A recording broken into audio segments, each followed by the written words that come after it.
Previously on Heritage Hunters. So good to see you guys. So how did the Telfers come to Lambton County? Some of that material was passed down to you guys. Yes. He had a shop downtown Sarnia. That Yes. comes out because she was a poet. Yes. She wrote a lot of poetry. Where a lot of our history background has come from.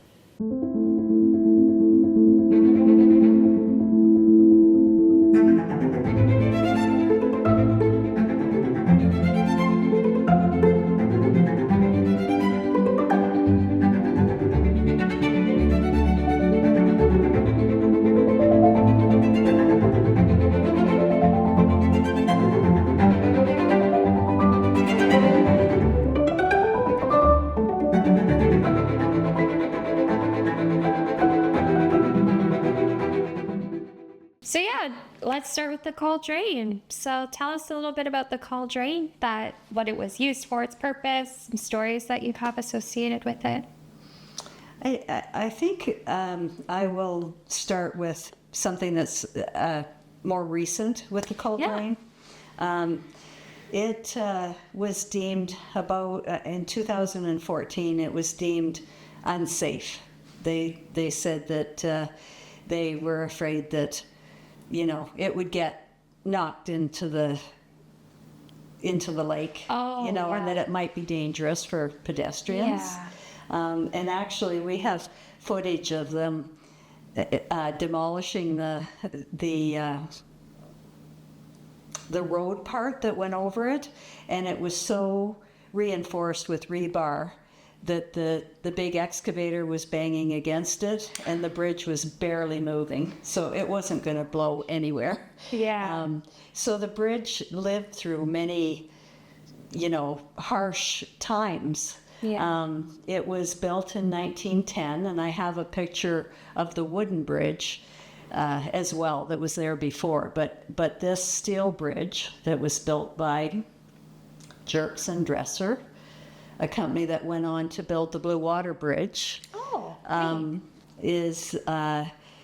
was built in 1910, and then its first trial was the storm of 1913, which took a big chunk to the west of the old Lakeshore Road into the lake. Yeah. And we have pictures of that as well. Yeah, from Telfer. Yeah. Yeah. Yeah.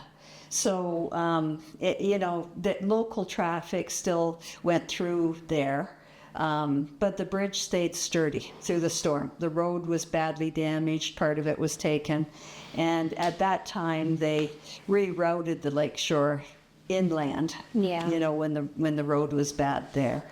But the bridge, withstood many storms. In the early 70s, there was a big storm, and again did a lot of damage along the lake, and I have a picture of where the road was taken, but there was that bridge still there.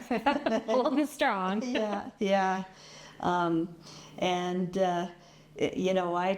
think I might have mentioned this before to you, is it's kind of special to me in particular in the fact that my grandfather grew up on one side, and my grandmother grew up on the other side. She grew up where Mike Weir Park is now, and of course Grandpa on Telfer Side Road. So, that was their access. I know they traveled that bridge. Yeah. And so the bridge is kind of special to me, and I belong to a group called the Friends of the Cull Drain Bridge, and we really fought when they were going to demolish the bridge. We really fought. We thought that it was a part of our heritage, and we really needed to save it. And so it's in Mike Weir Park now. Cool. And there's some volunteers doing some reconstruction work on it. And we hope that it goes back on the trail along the lake. We think it would be, a really wonderful thing to be there. Yeah.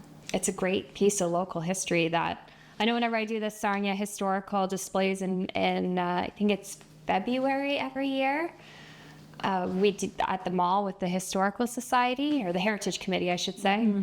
There's always a lot of interest in the Cull Drain.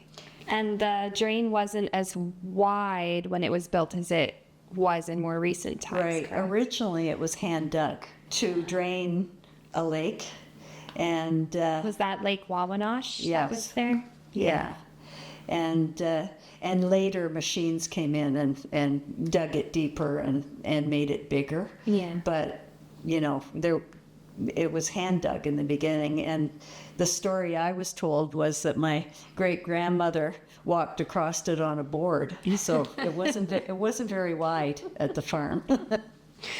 That's really, really neat. And I love that tie-in.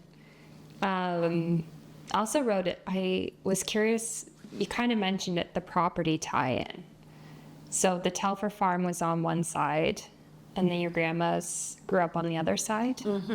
Where the Thompson farm, my grandmother was a Thompson. Yeah. And the farm was where Mike Weir Park is now. Yeah, So that was the original farm.